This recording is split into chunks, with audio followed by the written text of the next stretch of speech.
السلام علیکم ورحمۃ اللہ وبرکاتہ نحمده ونصلي على رسوله الكريم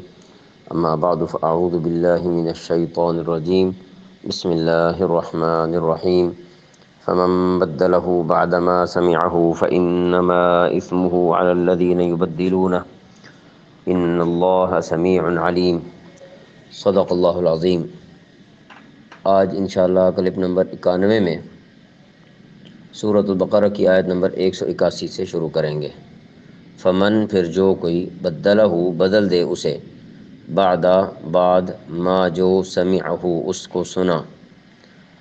فإنما تو یہی بات ہے، اس کو تو صرف بھی کہہ سکتے ہیں، تو صرف اسمہ اس کا گناہ، علی پر الذین جو لوگ یبدلونہ اسے بدلہ، ان اللہ بے شک اللہ تعالی سمیع سننے والا، علیم جاننے والا۔ فمن بدلہ بعد ما سمعہ پھر جو شخص اس وصیت کو سننے کے بعد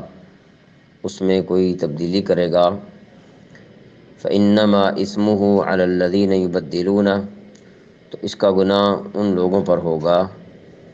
جو اس میں تبدیلی کریں گے۔